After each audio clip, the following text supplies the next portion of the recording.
The Notebook of Doom. Flurry of the Snombies by Troy Cummings.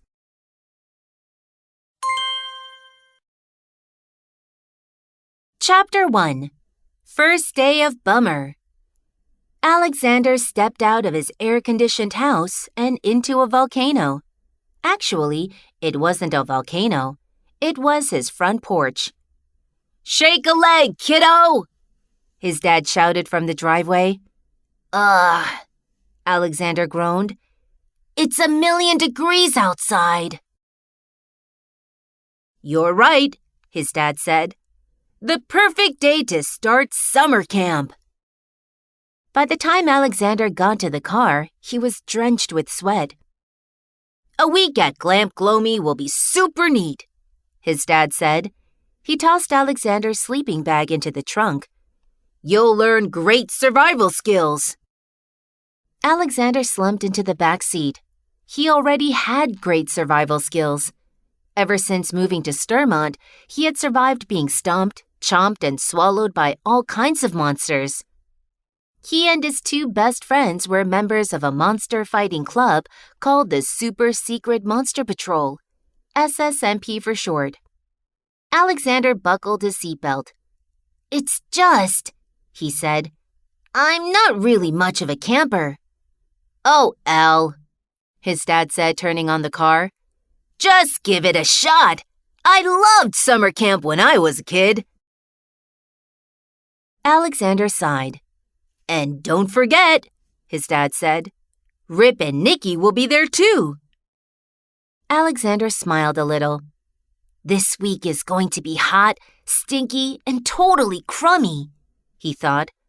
"But at least my best friends and I can be hot, stinky, and crummy together."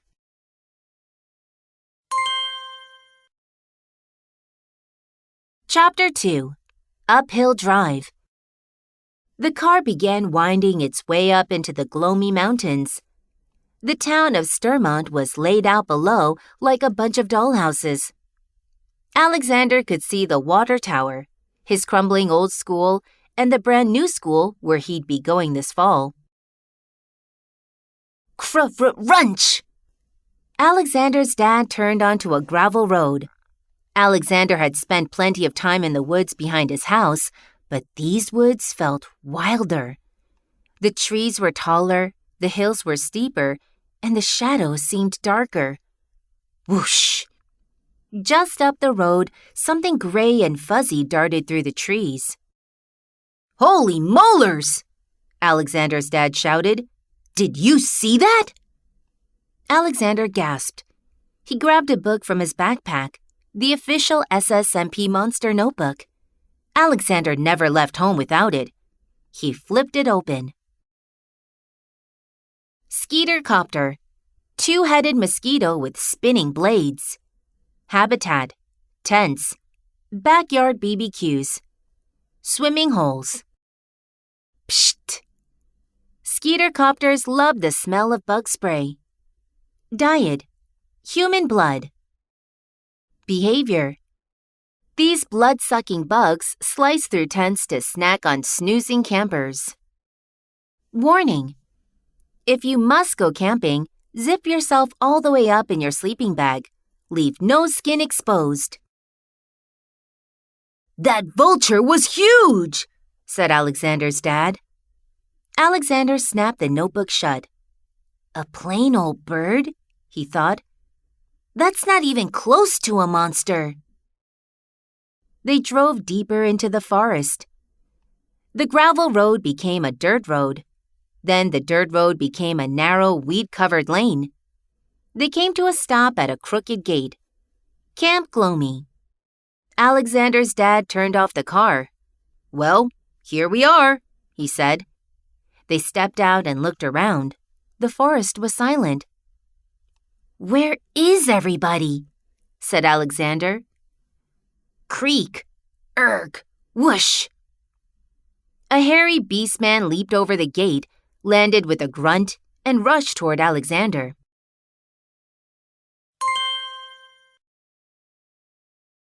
Chapter 3. Strange Ranger.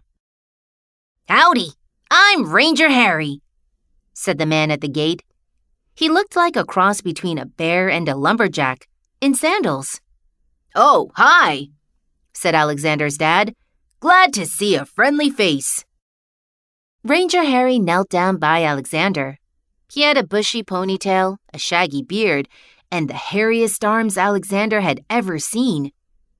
"You must be Alexander Bop," he said. "You're the last chipmunk to arrive." Yeah," said Alexander. He couldn't stop staring at the ranger's hairy feet. Even his toes were shaggy. Ranger Harry opened the gate. "Say bye to your dad and go on ahead to the campfire circle," he said. Alexander grabbed his things from the car. "Happy camping, Al," said his dad, giving him a tight squeeze. "See you in a week, Dad," said Alexander. He headed into the woods and stopped when the path forked in different directions. Archery range, cabins, rope bridge, Lake Loamy. Closed. Keep out.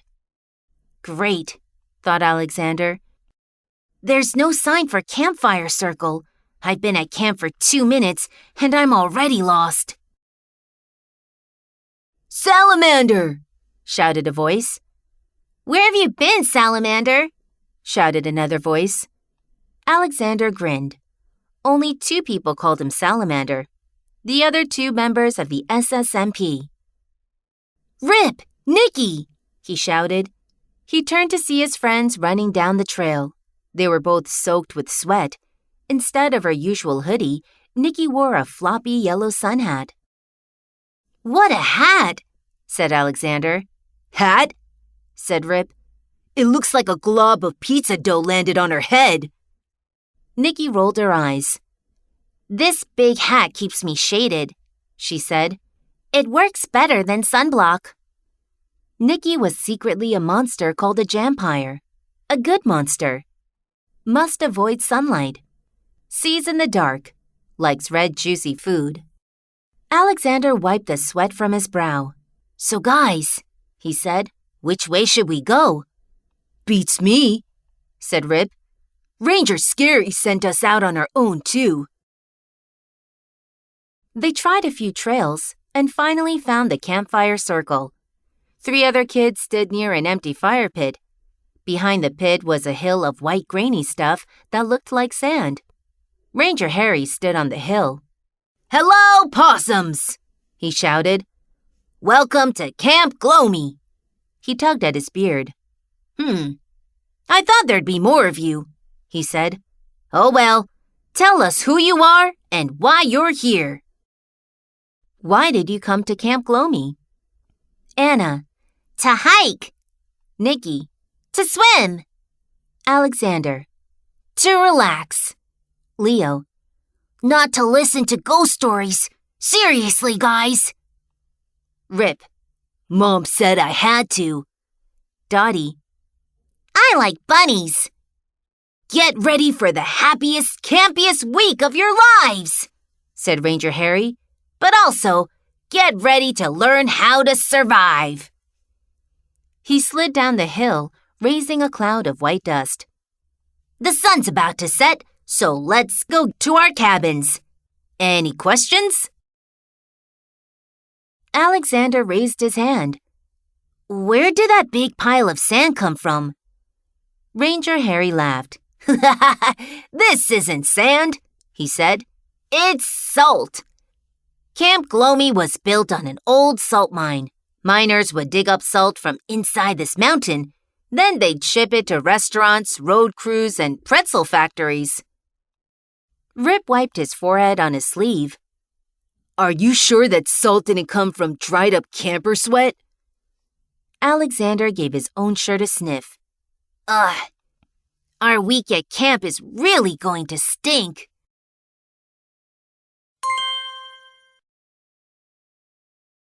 Chapter 4. Cabin Fever. "Dibs on the top bunk," said Rip, shoving his way into the boys' cabin. "Okay, whatever," said Alexander. "There are plenty of beds. We can all have top bunks." He turned to their third roommate. "Leo, Do you want the bed by the window?" "No thanks," said Leo. He pulled out a nightlight. "I'll take a spot where I can plug this in." The boys played a few games of checkers before flopping into bed. The air was heavy, and a dim moonbeam peeked through the window. "Ugh," said Rip. "It's so hot. I'm baking like a potato."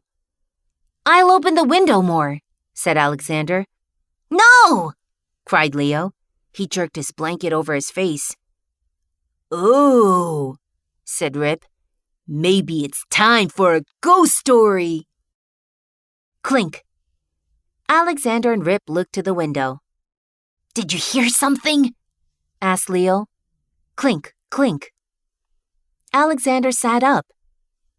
"It's coming from outside," he whispered. "Yipes!" Leo burrowed further under his covers. Rip stuck his head out the window.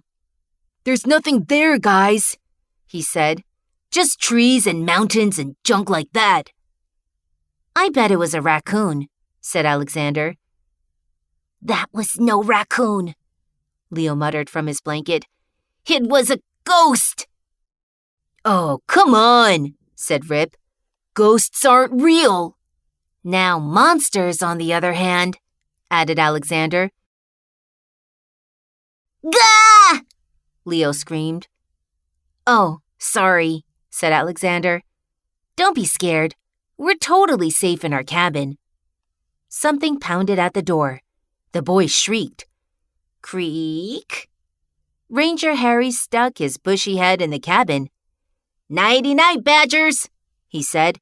"Camp rule number 44. Get a good night's sleep." Slam. The door closed, but the boys' eyes stayed open long into the night.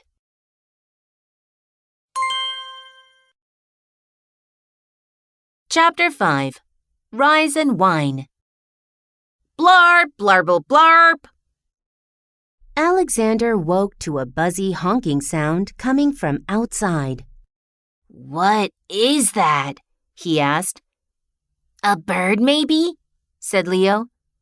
Rip yawned. "Or a barfing buffalo." "Or a super loud monster," thought Alexander. He threw on some clothes. Then he peeked in the notebook while Rip and Leo were getting dressed. Blue-thorned honkflower. Beautiful plant, ugly sound. Habitat, hiking trails. Doodle-dee-dee. Honkflowers love clarinet music. Diet. The tears of people who can't stand its terrible noise. Behavior. This plant blows a foghorn sound when anything touches it. Warning. Watch your step. Avoid touching the ground when hiking. "Let's go see what's making that noise," said Alexander, snapping the notebook shut. The boys stepped out into the hot morning air. Nikki, Anna, and Dottie stood outside the girls' cabin, covering their ears. Blarp, blarble, blarp. Ranger Harry marched along, blowing hard into a bugle. His cheeks were almost as red as his beard. "Rise and shine, critters," he said. "It's chow time." The ranger led the campers to a picnic table. "For breakfast," he said, "we're having piping hot salt mush. And to wash it down, a steamy mug of onion cider." Alexander sniffed a spoonful of salt mush. Rip pushed his bowl aside. "Yo, Papa Bear," he said. "This porridge is way too hot for this weather." Ranger Harry's eyes narrowed. "Camp rule number 81. Always eat a hot breakfast." Rip sighed. Alexander turned to Nikki. Her face was hidden by the brim of her floppy hat. "So," he said, "how was your first night in the girls' cabin?" Nikki looked up. Her eyes were half closed. "Lousy," she said. "I didn't get much sleep. I kept hearing this weird sound." "A clinking noise?" said Alexander. "Yes," said Nikki, "like someone ringing a glass bell." "Maybe it was a bunny," said Dottie. Bunnies can't ring bells, said Anna. Dink, dink. Ranger Harry tapped his spoon against his canteen. Listen up, muskrats. Each of you will learn one survival skill this week. He put a clipboard on the table. Archery, Anna. Canoeing, Nikki. Trap making, Dottie. Fire safety, Rip. Cooking, Leo. Map making, Alexander. Canoeing? Said Nikki. Awesome! Map making, said Alexander. I wish I had gotten archery. Map making's better than fire safety, said Rip. Anything with safety in the name must be boring. The campers lined up in the blistering sun to await orders from Ranger Harry. One by one, he gave them a tool and a set of instructions. Nikki, he said, take this paddle and meet me at Lake Gloomy. Yes, sir, said Nikki, smiling. Rip, he said, take these safety booklets and start reading. Rip groaned. Ranger Harry made his way down the line to Alexander. Take this paper, pencil, and compass. Your job is to map out our campgrounds, he said. Okay, said Alexander. Ranger Harry lifted his bugle. Blarp! Now go, he shouted. Meet back here for lunch. The campers scattered. Alexander hiked all over camp drawing his map. He saw a lookout tower, a rope bridge, and a few more mounds of salt. Not bad, thought Alexander, folding up the map. I hit every spot in camp. Clink, clink. Alexander jumped. The noise from last night. The clink sounded like ice cubes hitting a glass. They were coming from deep in the woods. Hello? He called out. Is someone there? Splap! Something hit him on the back of his head. Something wet and cold. Plop! The icy thing fell from his head and splatted on the ground. A snowball? Alexander thought. In this heat? He looked around. Nobody was there. Alexander scooped up the lump of snow from the dry, cracked dirt. Then he remembered his first day in Sturmont, when Rip had beamed him with a dodgeball. Good one, Rip, he shouted, wiping the back of his neck. Wherever you are.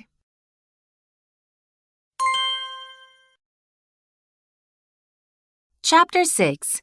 Hot Lunch. Alexander tried to carry the snowball to lunch, but it melted on the way. Ah, the last porcupine, said Ranger Harry, waving to Alexander. You're just in time to learn camp rule number 218. Lunch tastes better in the shade. Alexander plopped down in a shady spot near Rip and Nikki. Ranger Harry held up a menu he'd carved from a chunk of wood. Lunch. Huckleberry sandwich with mayo.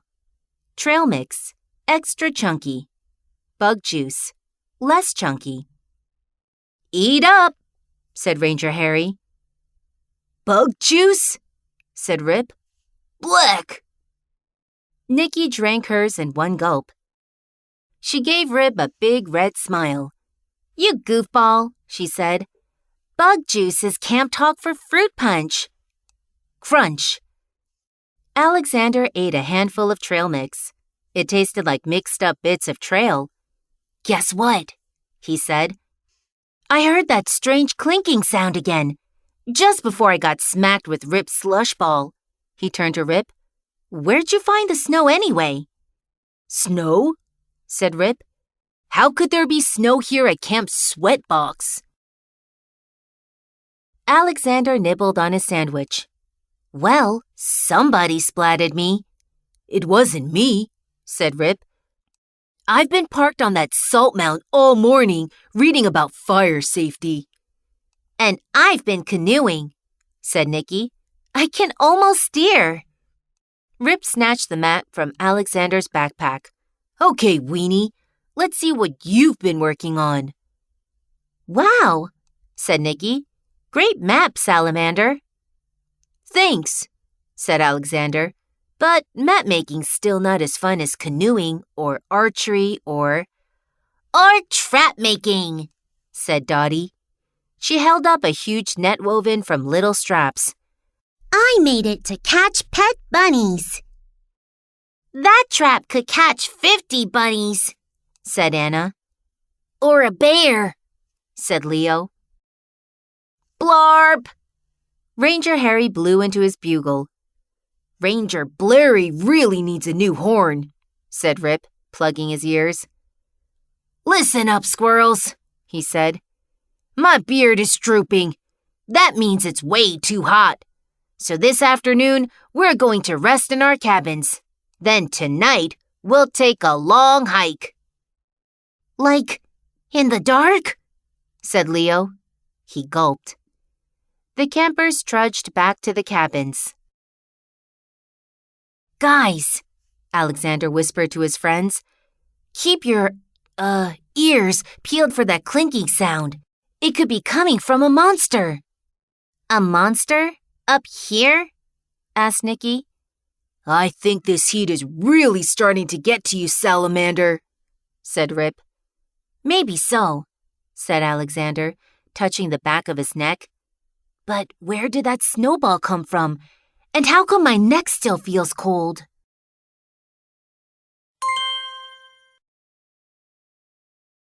Chapter 7. The Night Hike. The hot, sweaty campers spent the afternoon resting in their hot, sweaty bunks. Finally, the sun set. "It feels hotter now than it was at noon," said Alexander. "If I sweat anymore, I'll have to change my socks," said Leo. Rip shook his fist at the moon. "Come on, nature," he shouted. "Cool off already." Knock, knock. Ranger Harry stuck his nose in the cabin. "Move it, woodchucks!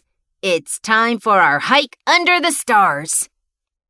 Alexander, Rip, and Leo joined the girls outside. They all followed Ranger Harry up a trail surrounded by pine trees. They made their way up the mountain toward a small, calm lake. "Nikki," whispered Alexander. "Rip and I didn't hear any clinking sounds this afternoon. Did you?" "Nope," said Nikki. "Quiet as... Oh!" She pointed to a rack of canoes. "There's my canoe." "Okay, otters," said Ranger Harry. "Here we are. Beautiful Lake Gloomy." The lake was like a mirror. It reflected the moon, the trees, and the sweaty faces of 6 campers ready to jump in. "So," said Anna, "can we go swimming?" "You bet," said Ranger Harry. "Swimming is on tomorrow's schedule." He blinked a few times. "Well, pluck my beard. We should have worn our swimsuits. We could have gone swimming tonight." The camper's shoulders slumped. Ranger Harry fanned himself with his hat. How about this?" he said. "Why don't we test our map maker?" Alexander's eyebrows shot up. "Huh?" "We'll race back to camp. Boys against girls," said Ranger Harry. "Girls, you take the trail we just hiked. And Alexander, use your map to find a shortcut. I'll meet you all at the cabins." "Super lame," said Nikki. "Why does it have to be boys versus girls?" Camp Rule 114. Listen to your ranger. He's smart as a moose, said Ranger Harry. "Ready, set, scamper." "He's clearly making these rules up as he goes," mumbled Nikki. She jogged after the other girls. "Last one there is a rotten pine cone," shouted Rip. Ranger Harry saluted the boys and then headed down another trail. "Oh my gosh," said Leo. "We're alone, at night, in the middle of the woods." "We're not alone," said Alexander. "We've got each other. Nothing will. Clink." "Uh-oh," said Leo, his voice shaking. There's that weird noise again, whispered Rip. Clink. It sounds like marbles in a jar, said Alexander. Clink. And it's getting closer, said Leo.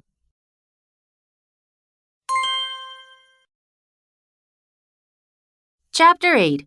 Cold Shoulder. Run! Yelled Alexander. Which way? Cried Leo. Alexander shook open his map. This creek leads right behind our cabin. Come on! Splish, splosh. The boys raced through the shallow creek. Clink. Where is that sound coming from? Shouted Rip. Are we running away from it or toward it? They stopped and looked around. The creek sparkled in the moonlight. A branch shook. Rip pointed to a cluster of shrubby trees. Somebody's there, he whispered. A figure in the shadows moved toward them. Its long, skinny arms poked out from the leaves. The ghost! Said Leo. Splish! Leo fainted, landing in the creek. But the figure lurching toward them wasn't a ghost. It was a snowman. A moving snowman. It rolled toward the boys, its head lolling to one side. Rip and Alexander dragged Leo onto dry land. How is this possible? Yelled Rip, taking a step back. It's 5,000 degrees! That snowman should be melting! I told you I saw snow, said Alexander. The snowman came to a stop on the opposite side of the creek. Maybe it can't cross water, said Rip. He stuck his thumb on his nose and wiggled his fingers at the snowman. You can't get us, slush bucket! The snowman glared at them so hard, one of its eyes fell out. Then the monster reached down and scooped a snowball out of its belly. No way! Said Rip. The snowman whipped the snowball at Rip. Slop! It smacked him in the face. Hey! Plap! A second snowball hit Rip in the knee. Alexander gasped. This thing should be a major league pitcher. Let's... Ploof! A curveball hit Alexander's shoulder, knocking him to the ground. Salamander! Rip shouted. Are you okay? Alexander sat up. I think so, but yow! That snowball was extra cold. My shoulder feels all numb. I know, yelled Rip. My knee is blue. The snowman looked down at its belly and frowned. Its middle ball now looked like an apple core. It outscooped itself, said Alexander. Ha! Rip shouted. Looks like Frosty is low on snow. Then the snowman raised its stick arms and floop, pulled off its head.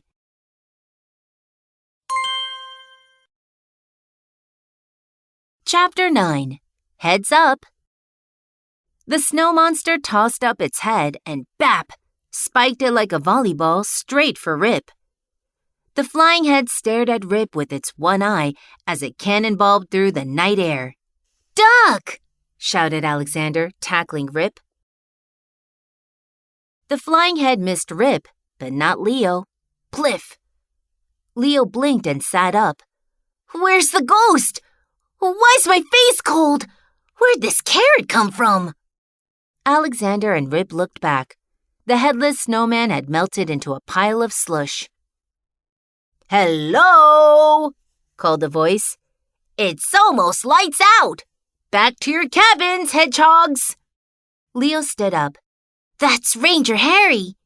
Yeah, said Alexander. Our cabin is just over that hill, Leo. Why don't you run ahead? Rip and I will catch up. Cabins? Said Leo. Nice, safe cabins. He staggered up the hill. Rip brushed the slush off his shorts. So I guess that dumb old snowman couldn't get around without its head, huh? It wasn't a snowman, said Alexander. He brought out the notebook and flipped through a few pages. It's in here somewhere, he said. Let's see. Pool shark, frog gobbler, Snomby. Snomby, snowman plus zombie. Habitat, forest. Diet, snowflakes. Eh? Strange clinking noises seem to happen before a Snomby attack. Behavior. These creatures roll along slowly, losing body parts as they move. They throw snowballs at anyone who crosses their paths. Warning. You can stop a Snomby by knocking off its head. Lucky for us, Snombies are slow, dumb, and ugly, said Rip. We can handle an army of them. I hope we don't have to, said Alexander. I'm exhausted from dodging one Snomby. Let's get back. We'll fill Nicky in at breakfast tomorrow. Suddenly, there were hundreds of clinks close together, like someone angrily drumming their fingers on glass. Alexander looked at Rip. They both ran to their cabin. The clinks continued into the night.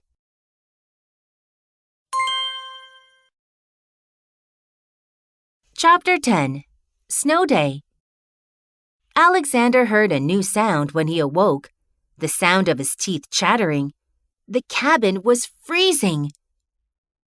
Rip, Leo, he said, sitting up. Did you? He looked around. Rip and Leo were gone.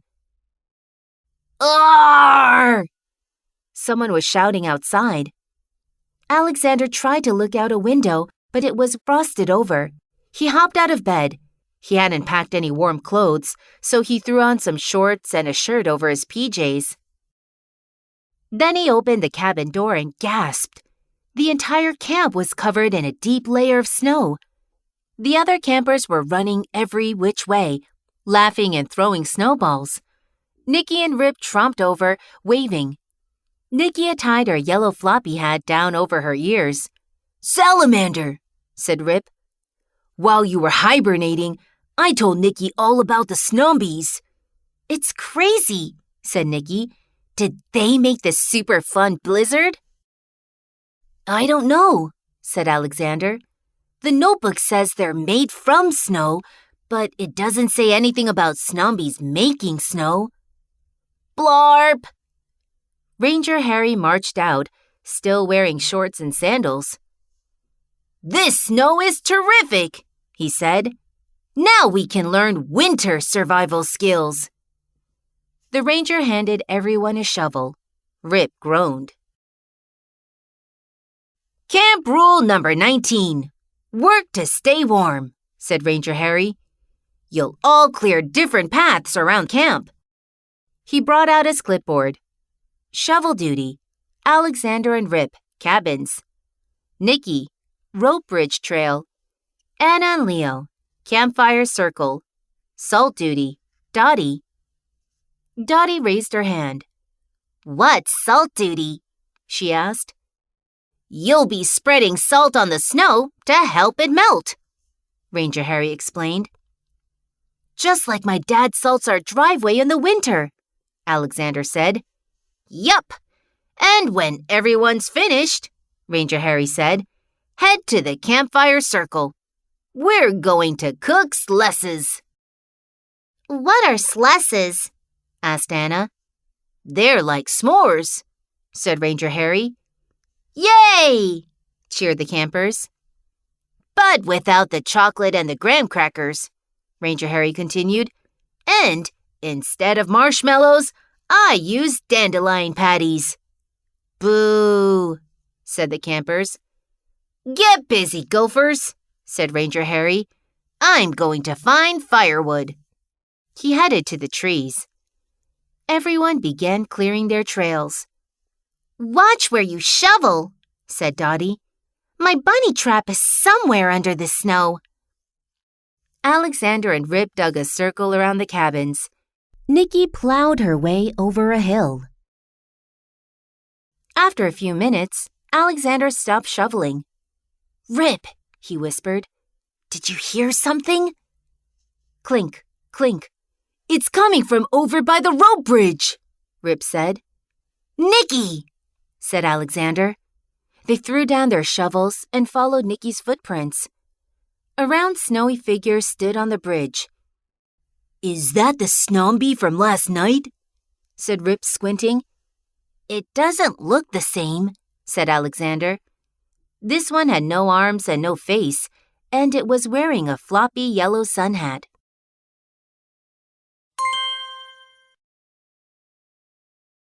Chapter 11. Surprise Inside. The boys crouched behind a stump near the rickety old bridge. "Why doesn't that Snombie have a face?" Alexander whispered. "Who cares?" said Rip. "It stole Nicky's hat." He stood up. "Rip, no!" whispered Alexander. He grabbed Rip's elbow.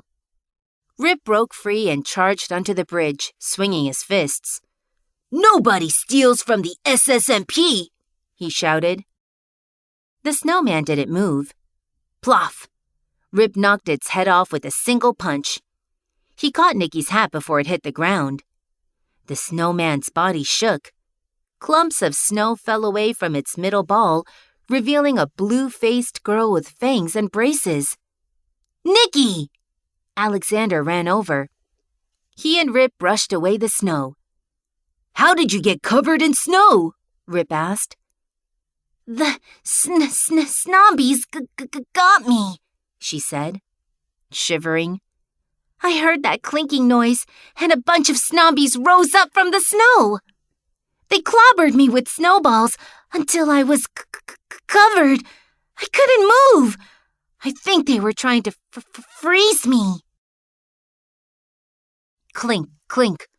"Watch out! There's that noise again!" yelled Nicky. Roar! 4 growling Snombies rose up from the snow on the far side of the bridge. Some had broken sticks for arms, some had lopsided heads. They all looked angry.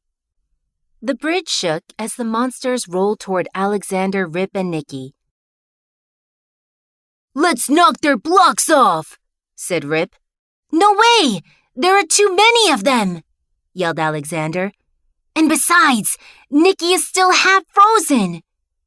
Zing, zing. The Snombies whipped dozens of snowballs through the air. The 3 friends ducked, and they raced off the bridge.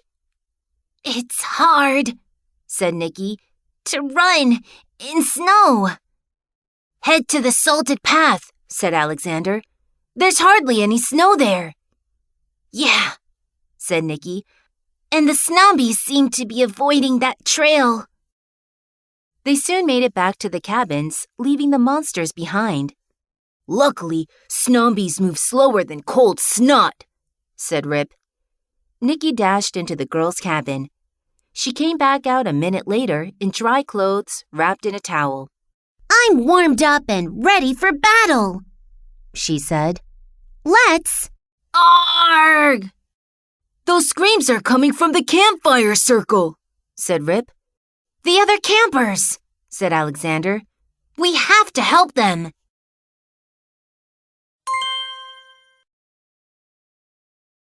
Chapter 12. Snowball Fight. Alexander, Rip, and Nicky rushed to the campfire circle. Dozens of Snombies had risen from the ground. They were pelting the other campers with snowballs. "Hello, beavers," said Ranger Harry, throwing a log on the fire. "You're just in time for a snowball fight. And look at how many snowmen the other campers built. What fun!" The campers were screaming and running around, but not because they were having fun. "Why can't Ranger Harry see the monsters?" whispered Nicky. "Who knows?" said Alexander, dodging a snowball. "Camp rule number 594. Have a ball," said Ranger Harry. "You 3 should join in while I go get more firewood." He dragged his sled toward the woods. "Fire! That's it!" said Rip. He scrambled up the salt mound to get a better look. "There are no Snombies near the campfire. They're staying back." He slid down. Clink, clink, clink, clink. More Snombies rose up. "See that?" said Alexander. "New Snombies pop up every time there's a clink." "You're right," said Rip, sidestepping a couple more snowballs. And whatever's doing the clinking is up by the lake. That's where the sound seems to be coming from. Leo stumbled over, half covered in snow. Oh my gosh! He screamed. We're knocking these snowmen apart, but they keep rising back up. It's like there's zombies! Alexander grabbed Leo's shoulders. Leo, listen to me. Tell Dottie and Anna to stay near the campfire. These, snow zombies don't seem to like it. If you say so, said Leo, running off. Rip grabbed a shovel and swung it like a sword. It's Snombie plowing time, he said. Heads are gonna roll. Great plan, said Alexander. Without heads, they'll crumble. How can I help, Salamander? Asked Nicky. You and I have another job to do, said Alexander. We are going to put an end to those clinks.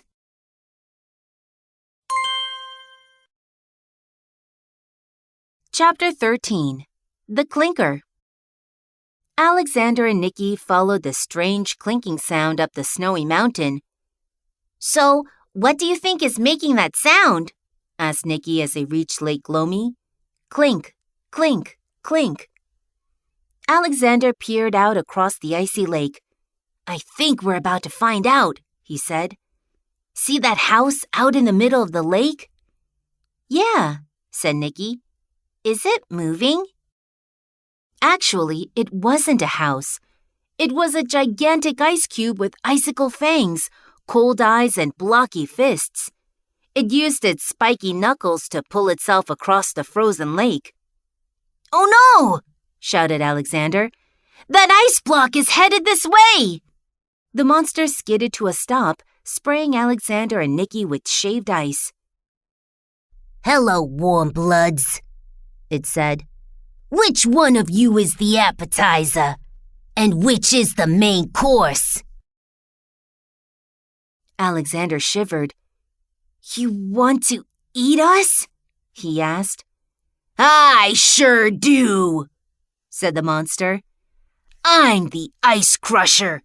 I'm made of ice, and I crush things. Kids, mostly, right before I eat them.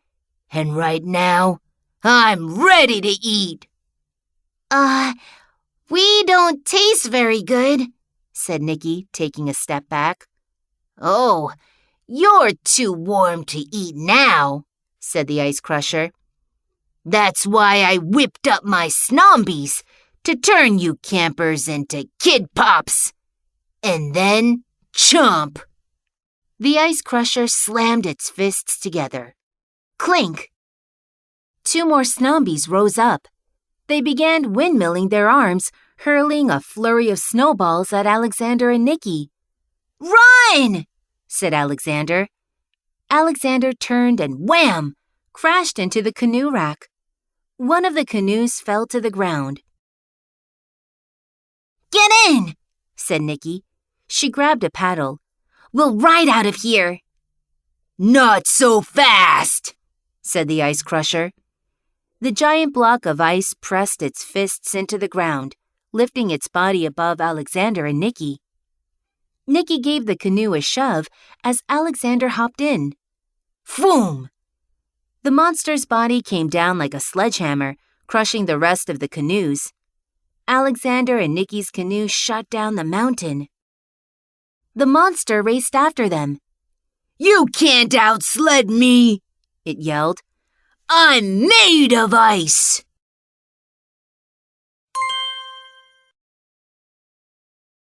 Chapter 14. Don't flip out. Watch out for that tree! Alexander shouted. Give me a break, said Nicky. I've never canoed on land before.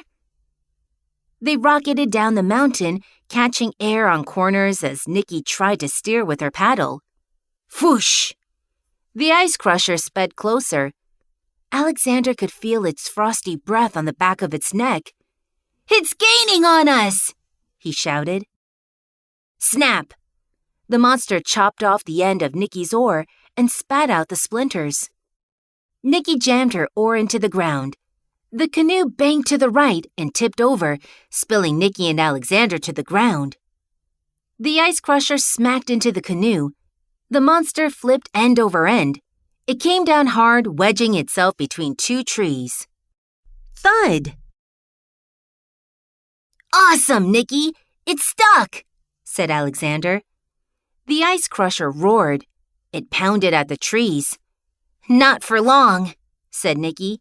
"Let's move!" They jumped back into the canoe and flew down the rest of the mountain. They crash-landed into the huge salt pile near the campfire circle. Kerploof! Alexander and Nicky tumbled out, dizzy but unhurt. They got to their feet. The bonfire was much larger now. Rip stood nearby, warming his hands. "Fire safety tip number 9, said Rip. "Keep your bonfire small, except when Snombies attack." "Nice work, Rip," said Alexander. "But where are the other campers?" "Did the Snombies get them?" asked Nicky. "No, they freaked out, so I sent them to the cabins," said Rip. "What happened to the Snombies?" asked Alexander. "Those weenies?" said Rip, smiling. "The first few fell to pieces after I knocked off their heads." He brushed snow from his sleeve. "That made the others mad, so they rushed at me. I just stayed by the fire while they melted into puddles." "Great," said Alexander, looking over his shoulder. "I'm hoping that we can melt the ice crusher too. It's the monster that's been making all the clicks." "Timber!" a voice echoed through the trees. Up the mountain, 2 giant pine trees came crashing to the ground. "Quick! Throw another log on the fire!" yelled Nicky. "We're about to have company."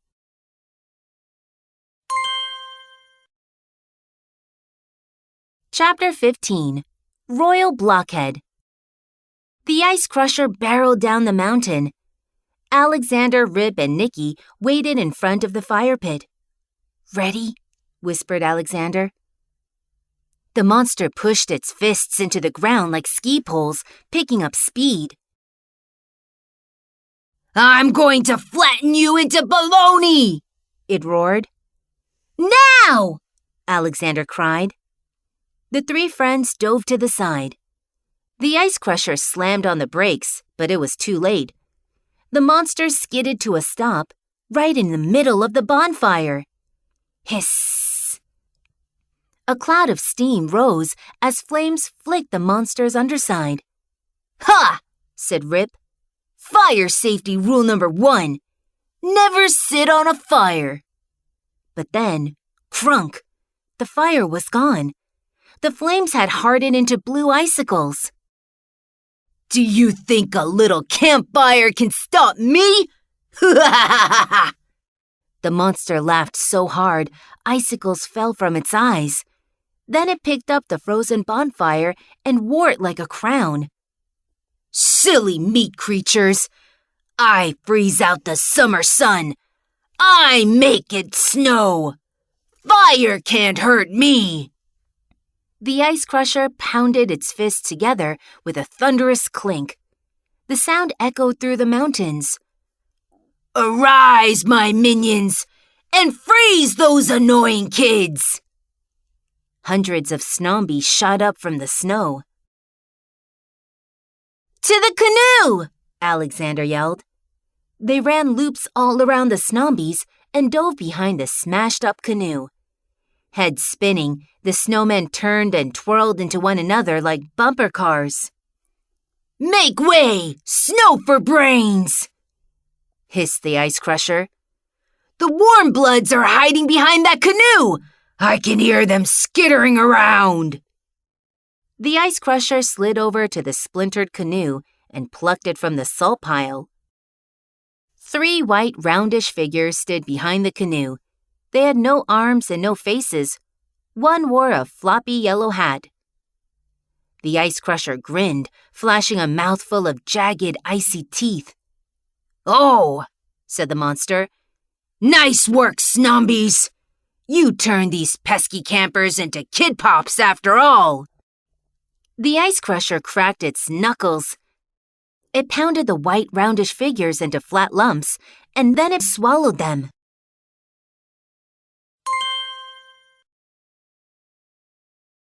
Chapter 16. No More Mr. Ice Guy.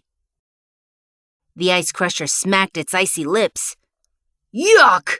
it bellowed. "These Kid Pops taste funny. They taste like..." Its eyes widened. "Salt?" Alexander, Rip, and Nicky ran out from behind the salt mound. "Gotcha, iceberg!"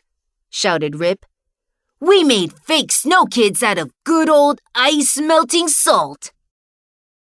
"No!" howled the ice crusher.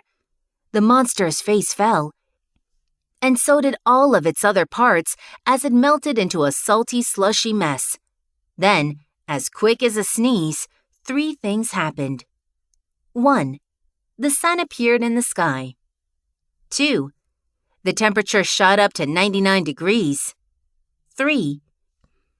All the snow and all the Snombies melted, turning the ground into a big mud pit. Alexander, Rip, and Nicky danced in the mud. Ranger Harry stepped into the clearing, dragging a load of wood. "Drat!" he said. "This weather is bananas!" The ranger twisted the end of his beard. "Where'd the other campers go?" "Back to the cabins," said Nicky. "Okay, prairie dogs," said Ranger Harry. "It's been one weird morning. You should head back too. I'll join you as soon as I put my sled away." "Yes, sir," said Alexander. The happy, tired, muddy, slushy friends walked toward the cabins. Suddenly, Rip stopped. Something orange and pointy rested on a pile of leaves. "A Snombie nose," he said. "Or just a carrot," said Nicky. Rip grabbed the carrot and... Floop! A large net swooped them up into a tree. "I think we found Dottie's bunny trap," said Nicky. Alexander laughed. "Camp rule number 1. Nothing beats, hanging around with your friends." "Hanging around?" said Rip. "I don't get it." Nicky punched his arm. Alexander fished in his backpack for the monster notebook. Then he added a new entry.